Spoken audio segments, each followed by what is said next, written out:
For the past quarter, Natalya had been on cloud nine. A special event catalyzed this elation: the birth of petite cheetah cubs.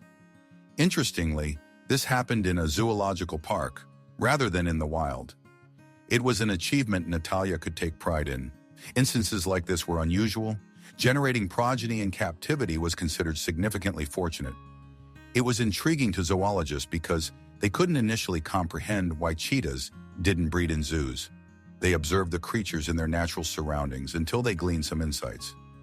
Variety was a quality cheetah held dear. When a male and a female were situated together in the same space, monotony set in. How could they procreate when they lacked interest in each other? Welcome to the unusual. We are always drawn to the extraordinary stories lurking beneath the surface of everyday life. If this tale captivates you as much as it does us, be sure to subscribe and hit that notification bell for more stories that break the mold. Now back to Natalya. The novel idea was to introduce animals from different zoos, albeit for a brief duration. However, even this wasn't straightforward. It was crucial to identify the optimal occasion when the female was ready to form a family unit. Should this moment be overlooked, the creature would forfeit its chance of breeding. It was a process that was akin to an individual field of study, complex, strenuous, yet incredibly riveting. Natalya found it thrilling. As she devotedly supervised her ward, parallel discussions about securing a partner from a zoo in another territory were underway. When the crucial juncture was reached, Natalya lost countless nights of sleep arranging the rendezvous of the animals. From the bystander's perspective, it may seem uncomplicated. All it entails is putting one cheetah alongside another, and their instincts handle the rest. But in actuality, it was highly challenging. There was a plethora of documentation, formalities, bureaucratic permissions, security checks, and engagement with multiple entities. It was indeed an enormous undertaking. It was often the case that while assembling the required regulatory approvals, the golden opportunity would have elapsed. By this time, the cheetahs would have lost interest in one another, with no prospects of nurturing young ones. However, fate was on Natalya's side. Everything fell into place at the first attempt. A robust male cheetah was paired with her ward, and they seemed to connect instantly. It was almost heartbreaking to part with them, but the male had to return to his original habitat. Importantly, he was not involved in the upbringing of the young ones. When the pregnancy was validated through ultrasound, Natalya was overcome with glee. For the entire 13 weeks, she hovered like a guardian angel around her ward, careful not to cause any disturbance. When the security guard was notified about the commencement of labor, Natalya stirred up half the zoo staff, summoning the vet and the director in the pre-dawn hours. Fortunately, all the extra support was not needed, as the creature miraculously handled everything independently. Half a dozen cubs came into the world. This was an impressive feat, as such a large litter was rarely seen. It appeared as though Natalya's joy knew no bounds. But difficulties presented themselves from day one.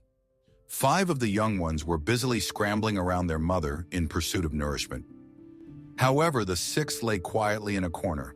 The cub was breathing and somewhat mobile, though nowhere near as energetic as its kin. Natalya's husband didn't make attempts to find his mother. As she tended to his litter mates, Natalya's husband's lack of motion made him practically invisible. The attending vet shook his head. Natalya was engulfed by a sense of anger. What did he mean by saying Natalya's husband wasn't a survivor? He was alive, shifting slightly. Natalya wasn't prepared to give up. Approaching the enclosed space was terrifying. A cheetah, even if raised in captivity, was still a wild beast at its core. Natalya wasn't certain how the new mother might react to human presence, but to ignore the cub's plight would sentence him to an inevitable fate. Natalya recognized her. She seemed intrigued by the meat-filled dish. The adult cheetah protected the rest of the kittens, sipping at her, but seemingly turned away from Natalya's husband. Seizing this opportunity, Natalya picked up Natalya's husband hastily as she left the space. The new mother seemed undeterred, immersed in her meal. Perhaps she had also deemed Natalya's husband too weak to survive. Creatures in the wild tend to be harsher in these matters. Her husband appeared to have a bleak future. It may be less demanding to desert him, rather than burn energy in a seemingly futile endeavor. Natalya wasn't like that, though. She resolved to advocate for her husband's life tirelessly. She fed him specially curated diets on an hourly basis. She said goodbye to regular sleep patterns for a few weeks, but it paid off. Natalya's husband, whom she christened Tika, began to flourish. He put on weight and was exceedingly eager to explore his surroundings. One could, at that moment, expel a breath of relief. Yet a further complication arose. The 5 remaining cubs in the company of their mother showed no inclination to develop. They were noticeably undersized and underweight for their age. Natalya and her co-workers were understandably concerned. On a watchful note, they observed the Cheetah family but could not comprehend the issue. The mother was sufficiently nourished, so logically there should have been ample milk to go around. However, the kittens seemed famished. Natalya began scrutinizing their behavior and discerned they were all battling for 2 feeding points, totally overlooking the others. Upon medical examination, it was revealed that the mother cheetah was facing issues with her milk production. Milk was present only in 2 of the points, rendering the rest dry. Regardless of the cheetah's desire to fully nurture all 5 of her babies, she was incapable. Consequently, these kittens had to be bottle-fed regularly. Initially, she even felt somewhat consoled, believing she could reintroduce Tika to his mother. Consequently, she made the move to get him acquainted with his siblings. Amid the bottle-feeding sessions, the young felines were moved to the room where Tika resided. But shockingly, even these small, adorable creatures proved to be extremely hostile. The other kittens bonded well with their siblings, but the moment they caught sight of Tika, they turned hostile, biting, scratching, and even growling at him. Indeed, these little ones could not inflict significant harm, but their demeanor saddened Natalya nonetheless. Regardless of her efforts, they refused to acknowledge Tika. As a result, the caregiver decided to change her strategy. While the young ones were being fed, she ushered Tika to his mother. The cheetahs took a moment or two to sniff each other. However, the female cheetah abruptly raised a paw and brushed the little one aside. The optimistic reunion did not occur. Natalya promptly diverted the attention of the cheetah and safely secured Tika. Regrettably, it wasn't meant for the cub to reside with his kin. They had to isolate him in a small enclosure. In this space, the youngling was alone, but at least he wasn't being assaulted. It was evident that Tika felt alone. As the other young ones either played amongst themselves or with their mother, the cub had nothing to keep him occupied. They provided him with toys, however, that did not fill the void of companionship. Having successfully bred the captive cheetahs, Natalya's expertise was sought in other zoos. As the lives of the kittens were no longer in peril, the woman readily accepted the chance to share her knowledge. That's when another upsetting piece of news emerged. Tika had been familiar with Natalya since birth. If other humans were present, they only appeared now and then. A new caretaker replaced Natalya, and Tika became frightened. He showed an aversion to getting close to the unfamiliar person. At the onset, Tika went into hiding, which the zoo staff decoded as an instinct to protect himself. However, soon they identified that the cub was refusing to eat. Regardless of the number of times they offered bowls of milk, he persistently stayed hidden in the bushes without consuming anything. Under such stress, Tika began to drastically lose weight. This sudden decline in his health set alarm bells ringing among the zoo workers. They reached out to Natalya, but she had unfortunately contracted an illness and was hospitalized in a different country, and hence could not rush back. They managed to get a hold of Tika a few times and force-feed him, but that only impelled him to hide even better. Nobody knew how to help him. Then something completely out of the blue was found in the enclosure one morning. "What are you so desperate to find? It's time we up the pace before someone finds us." "They cannot find us. There are neither canines nor surveillance cameras, merely an aged security officer who has difficulty even moving." "Let's proceed. Let's complete this venture." 2 figures were discreetly conversing beside the wall of an animal sanctuary. They bypassed the main entry, which opened out onto a bustling city avenue. Instead, they ambled through the labyrinth of serpentine lanes of the ancient town and emerged at the rear barrier.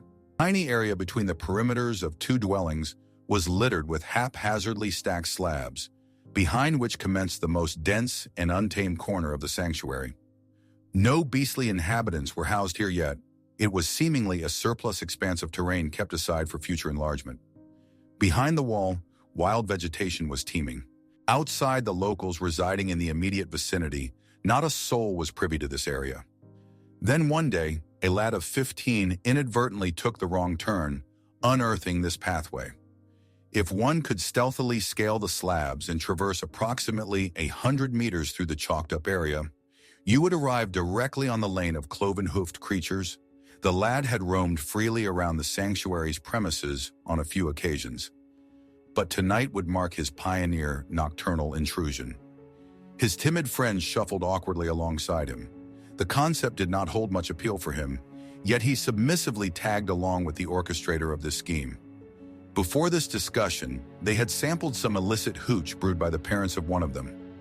Consequently, the idea of a nocturnal expedition in the sanctuary held immense allure.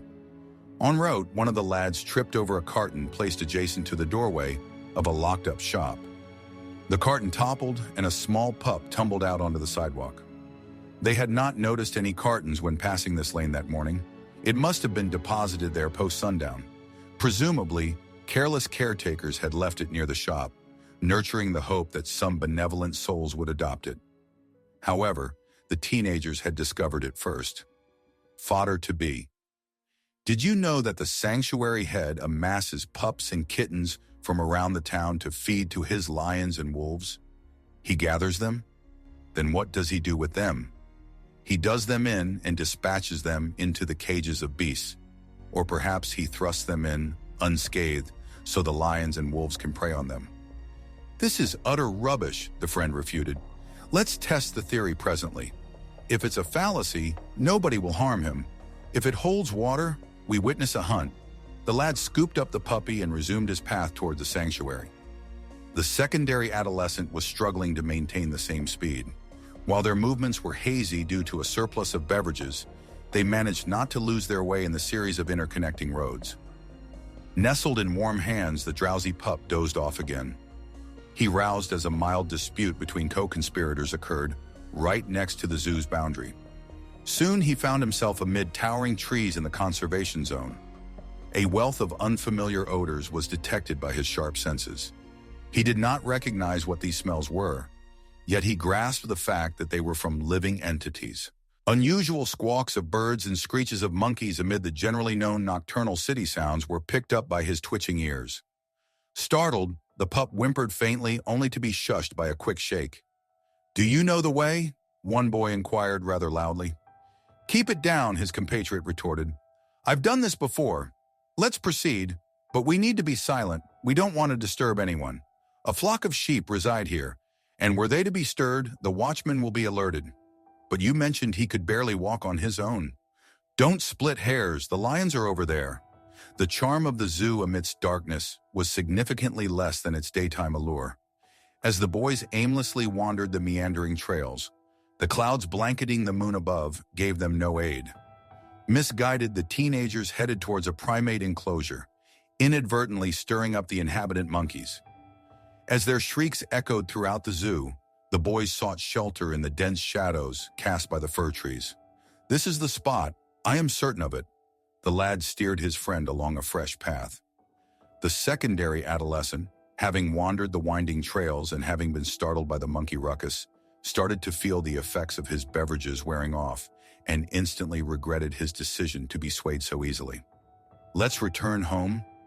"No, this is the exact location. Note the towering fences. They are unreachable, but I have it all figured out." The lad navigated the prime area from a different side. There, he found some constructs that he decided to mount. The lack of natural light made judging the extent of the enclosure and what it housed a bit tricky, but it seemed satisfactory to the boy. Furthermore, the pup began whimpering once more, needlessly inviting attention to their secret presence. As such, the young boy relieved his friend of the little animal and tossed it into the enclosure. The pup let out a whimper, the shrubbery rustled, and suddenly all was still. "What was that?" his anxious friend inquired. "I am unsure. I didn't hear anything touch the ground." "Nonetheless, what does it matter? It will be consumed either way." "Who goes there?" A voice abruptly echoed at the alley's end. The pervasive darkness was split by the intense illumination from a flashlight. "We should split!" A youth sprang into action and bolted for the exit with his buddy right on his heels. The clamor from their pursuers and the treading of feet further energized the lads' record-setting sprint through the challenging terrain. As they zigzagged through the trees, brushed their way through the foliage, and gathered spider webs, the boys faltered at the fence due to their failure to immediately locate a way out. The security officer almost reached them. The flashlight's glow danced across their backs as they masterfully hurtled over the barrier and vanished into the labyrinthine streets. The officer, irked by the hole in the fence, resolved to let the management know about it the following day. As the dust settled, a small pup groggily regained consciousness in the enclosure. Serendipitously, it landed on a lush bush, breaking a few branches and getting wedged midway. The pup erratically squirmed, ultimately freeing itself from the wooden captivity, and softly landed on the ground. The sound of the fleeing teenagers and the security officer was still fresh in its ears. As the commotion wore off, it surveyed its surroundings. The youths had entered the wrong enclosure. Their destination was the lion's area, but mistakenly they ended up on the outskirts of the cheetah enclosure, where Tika resided. The first thing the small dog detected was the smell of the cheetah. It searched for the enclosure's owner in the darkness, but saw nothing. Soon after, its keen ears picked up a very soft rustling sound. The pup promptly oriented itself towards the perceived threat. Tika was under the impression of being assaulted. He unleashed a muted growl and charged forward, aiming to outmaneuver and scare away the adversary. The pup, spotting the juvenile cheetah, instinctively shifted into a sitting position. This was a sight alien to the young dog, which caused it to momentarily forget to guard itself as it simply gazed at the unfamiliar entity. Tika realized he wasn't under attack and stopped his charge, returning the pup's gaze. This cat-and-mouse game continued until the puppy lost interest. He energetically wagged his tail and dashed to make friends with Tika, only to be met with a swatting paw. The puppy backed off and whimpered in surprise. It was then Tika noticed that the threat was not from a fully grown beast, but from a young one much like him. The next morning, as the caretakers approached the enclosure, they were oblivious to this unique camaraderie. The kitty was frequently found hidden in the shrubs, so the staff simply replaced old food and water dishes. They were ready to close and lock the entry when they witnessed something unexpected. From underneath the shrubs, it was not Tika the feline that arrived at the bowl, but an unfamiliar puppy. With confidence, as if he were familiar with the setting, the puppy approached the bowl and began to feed with enthusiasm. While the staff was taken back by the puppy's boldness, the keeper of the enclosure emerged from the shrubs. He watched the puppy with intrigue, then moved closer to examine. The kitty hesitantly approached as the puppy continued to eat and decided to join him. The caretakers, who had faced challenges attracting Tika to the food for the past several days, silently left the enclosure. Soon the entire team at the sanctuary, including the director and the veterinarian, assembled near the enclosure. Natalya was connected over a call, overseeing the animals through a video call. Opinions were divided amongst the men and women. Some believed that the puppy did not belong in the sanctuary at all. Others thought it would be wise to let the puppy stay with Tika, as he had successfully reignited the cheetah's appetite. Natalya was a strong supporter of the latter idea. They finally decided to let the puppy stay until Natalya arrived. Besides her, the little cheetah was not comfortable with anyone approaching him. The veterinarian carefully scrutinized the puppy. Fortunately, the young canine was healthy and didn't show signs of having any external parasites, given his short time outdoors. The puppy was named Bim and was placed back in the enclosure with Tika. Both animals gazed at each other for a while, sniffing before Bim embarked on his exploration of his new surroundings. He smelled every shrub and every corner of the land where he now resided. Bim discovered all of Tika's playthings, developed a fancy for the ball, and carried it around in his jaws. The cheetah watched the puppy's every move with interest. Suddenly, the ball slipped out of the puppy's mouth, and the cheetah took a leap at it and hit it with his paw. The ball rolled away, much to the animal's amusement. Bim and Tika immediately launched a friendly match to see who would send the ball further away. After realizing they could play even without the ball, they chased each other around the enclosure until they grew tired. Afterward, they both reclined in the shed together, attempting to restore their energy after the rigorous running session. Earlier, the caretakers used to rush to the enclosure every 20-minute interval. However, noticing the animal's smooth interaction, they gradually reduced the frequency of checking in on them. Having no example before him, Tika, the cheetah, attentively observed the activities of Bim, the pup. The puppy was just an average one with the usual traits: inquisitive, spirited, and jolly. They both had enough to hold their interest. Gradually, the caretakers observed a positive change. Tika stopped flinching when humans were nearby. He didn't charge towards them with enthusiasm, wagging his tail the way Bim did. Still, there was no more twitching like before. The dog, without even realizing it, taught Tika to believe in people. Upon Natalya's return after her recovery, she was taken aback by seeing the scenario.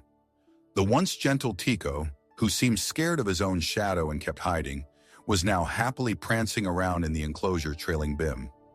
This intrigued Natalya. She reached out to her counterparts overseas and found out that dogs and captive cheetahs can coexist amicably. In another wildlife park, such companions were brought in as live stress busters. The discovery was quite accidental, admitted the keeper from the international park. My dog happened to come with me to work one day. I was responsible for feeding a cheetah cub, and I thought having a dog around wouldn't do any harm. To my surprise, my dog seemed to get quite attached to the cub, missing him when not together. So I decided to bring my pet along more to the zoo. The dog and the cheetah formed a bond and enjoyed playing together for the following 5 years. The presence of the dog had a calming effect on the cheetah. When it was time for the cheetah to mate, and we had to relocate him to a different zoo, the animal became extremely anxious. Paying heed to this, I decided to have the dog visit him for a day. The cheetah immediately calmed down, did what was required, and promptly returned. Post-listening to the experiences of her acquaintance, Natalya decided to let Tika and Bim grow up together. They were eventually moved to a bigger enclosure. Bim got more than he could imagine: a home, a faithful companion, and simultaneous care from the entire zoo staff. As for the teenagers who caused the initial chaos, justice prevailed. Their parents paid a fine for their unauthorized intrusion, and the damaged fence was transformed into a strong, tall barrier that was nearly impossible to scale over.